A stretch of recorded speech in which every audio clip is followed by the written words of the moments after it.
And breaking news this morning, Spirit Airlines officially shut down operations. Spirit Airlines is going out of business. Spirit Airlines announced it is shutting down. The American budget carrier has ceased operations after failing to secure creditor support. 2 weeks ago, Spirit Airlines shut down for good, and every news headline tells the exact same story. That COVID killed demand, fuel prices crushed margins, the Iran war made it all worse, and they took on too much debt to survive. And sure, all of that is true. But here's what none of them mentioned.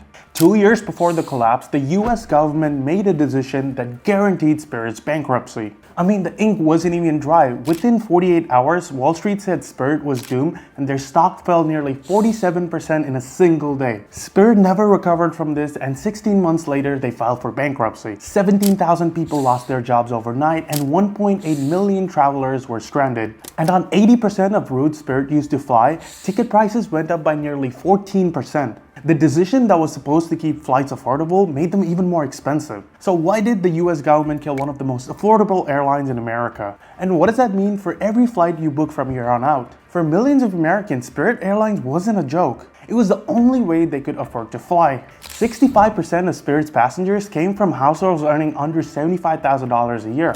And over 85% were leisure travelers, people for whom a cheap fare was the difference between flying and not flying. So how did Spirit make that possible when nobody else could? In 2006, CEO Ben Baldonza took over and did something no US airline had ever done before. He stripped down the ticket just to the seat, which meant no free bags, no free snacks, no free seat selection, and you even had to pay to print the boarding pass at the airport. But in return, you got fares as low as $29. But here's why that was even remotely possible. There's something in the airline industry called a CASM. Basically, it's how much it costs to fly one seat for 1 mile. Delta and United were paying around 11 seats per seat mile, whereas Spirit was paying less than 5.4. And that gap made everything possible. It meant Spirit could keep prices impossibly low and still make a profit, while Delta couldn't get anywhere close to that without bleeding money. So how did they do that? And it all starts with the aircraft. You see, Spirit packed 182 seats into an A320. Delta and United were 150 to 160 seats in the same plane, which meant 20 to 30 more paying passengers every single flight. Then there's the turnaround. Spirit turns a plane around in just 30 minutes, whereas the industry average was anywhere from 45 to 75 minutes, which meant less time on the ground and more flights per day. And then there's how much they actually flew the plane. Spirit flew their aircraft for 12 hours a day. The industry average was anywhere from 9 to 10.5 hours. And it worked. By the mid-2010s, Spirit's operating margins were beating every single airline in the United States. But the bigger story wasn't Spirit's margins. It was what Spirit was doing to the entire airline industry.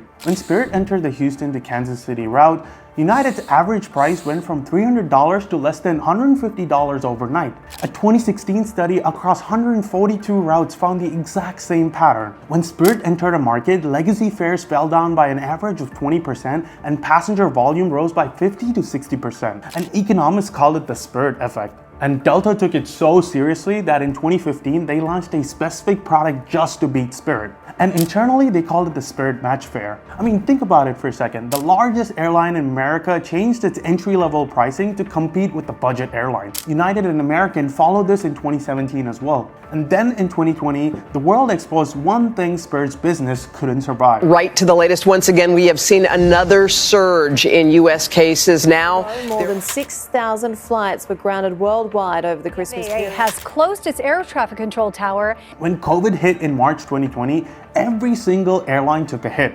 But Spirit got hit differently. You see, Delta had business travelers, United had the cargo routes and international flights, and American had those huge fat corporate contracts. But Spirit had one type of customer, the leisure traveler. You know, the person going to Orlando for spring break, Vegas for a bachelor party, or to Florida to visit family. And that customer disappeared overnight. By Q2 2020, Spirit had grounded 83% of its flights. While legacy carriers had diversified revenue, Spirit had nothing to fall back on.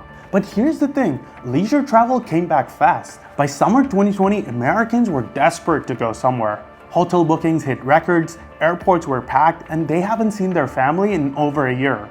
On paper, this should have been Spirit's moment, but the world they came back to was completely different. In 2019, jet fuel cost around $2 a gallon. And by 2026, the Iran conflict had pushed it to $4.51. Spirit's entire restructuring plan had been built on fuel staying at $2.24 a gallon. That gap alone added hundreds of millions to their projected cost in 2026. Then the pilots started leaving. After the pandemic, Delta, United, and American went on a massive hiring spree, and they were offering 30 to 50% raises. Senior captains at Delta were making anywhere from $350K to $500,000 a year, whereas Spirit captains were just making $200,000 to $270,000 a year. Over 100 Spirit pilots were leaving every month, and more than 2,000 employees left in 2024 alone. Every pilot that walked out the door meant smaller flights, changes in schedule, and millions spent in training replacements. And then the engines. In July 2023, Pratt & Whitney discovered a major manufacturing defect in one of Spirit's latest aircraft, the A320neo fleet.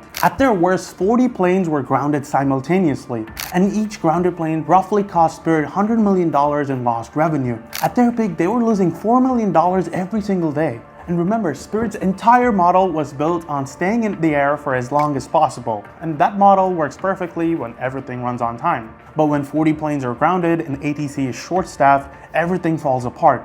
Before the pandemic, Spirit was flying each airplane for 12 hours a day. And by 2024, that had dropped to 9.9 hours. Their cost per seat mile, the one I'd mentioned earlier, rose nearly 40% to pre-pandemic levels. I mean, people were still flying Spirit, but the cost had risen so far above the fares that they were losing money every single flight. Now, here's the part that never gets talked about. There was a solution. In February 2022, Frontier Airlines offered to buy Spirit for $2.9 billion. Combined, they would have been the 5th largest airline in America. Spirit's own CEO, Ted Christie, wanted this deal to happen. He said that this deal would make them one of the most aggressive low-fare competitor, and the boards even approved it unanimously. But then JetBlue showed up. $3.5 billion all-cash deal, a 57 premium over what Frontier offer. And the board did what always the board does. They took the bigger number. The board vote on Frontier was postponed 4 times, and they canceled it entirely on July 27, 2022. And the next day, they signed with JetBlue. But Spirit's own CEO had warned them. He said that the DOJ would not only oppose this, but would file a suit to stop this. And he turned out to be right.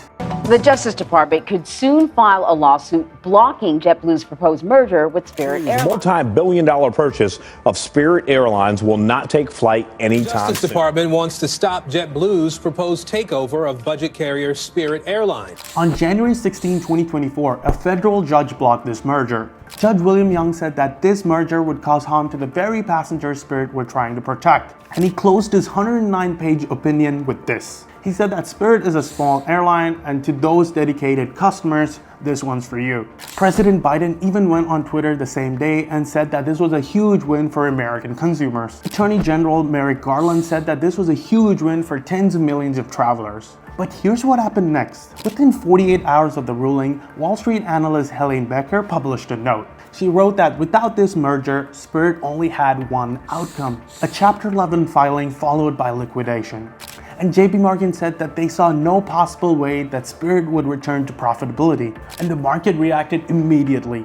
By the close of trading, it was at $6.70. The stock fell by 47% in a single day. Spirit CEO Ted Christie said that this ruling was a serious misreading of both the law and the evidence. He said that this industry was a rigged game and it favored the Big Four. And then he spent the next 10 months trying to prove them wrong. Spirit cut 32 routes, furloughed hundreds of pilots, and sold 23 aircrafts to raise cash. And in June 2024, Christie told reporters that they were not considering a Chapter 11 bankruptcy. But just 5 months later, on November 18, 2024, Spirit Airlines filed for bankruptcy. Over $3.6 billion in debt and 17,000 employees wondering what's coming next. And the passengers the ruling was supposed to protect? Fares went up on 80% of Spirit's routes by an average of 14%. Spirit did emerge from bankruptcy in early 2025. Cleaner balance sheet, lower debt, and a second chance. But the same problems were waiting on the other side. Fuel prices still rising, planes being crowded, and a brand that billions of Americans had already moved on from.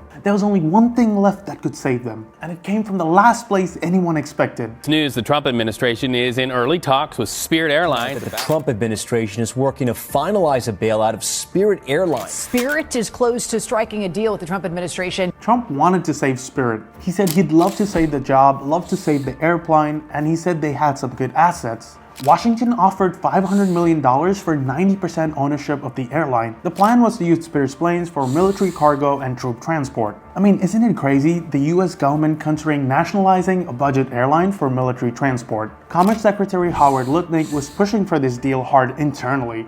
But Transportation Secretary Sean Duffy wasn't buying it. He said, "We don't want to put money into something that's bad." On the night of May 1st, Lutnick called Spirit CEO directly and said that the deal wasn't happening, and said that the government and the bondholders were too far apart. The next morning at 3 a.m., Spirit announced that it was ceasing operations effective immediately. Hours before the announcement, a Spirit dispatcher named Wes Agan sent a text to the pilot via the cockpit system. He said that unofficially, "We stopped flying at 0300, Godspeed my friend."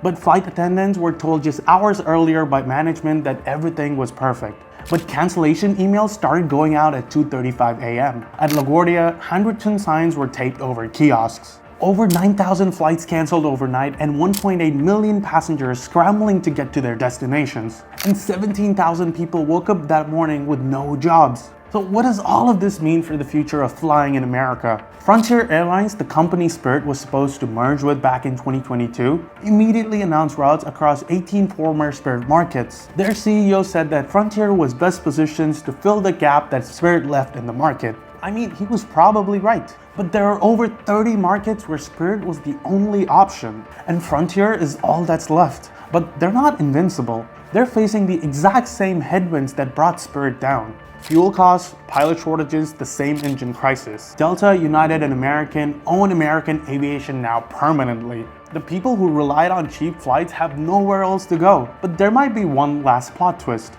After the shutdown, a TikTok video went viral. "Get in, losers, we're buying Spirit." Within days, 370,000 people pledged over $330 million to buy Spirit Airlines. I know it's not realistic, but I like the fact that Spirit Airlines actually meant something to the people. So let me ask you this, did you ever fly Spirit? What was your experience like? Drop it in the comments below. And if you found this interesting, subscribe and I'll see you in the next one.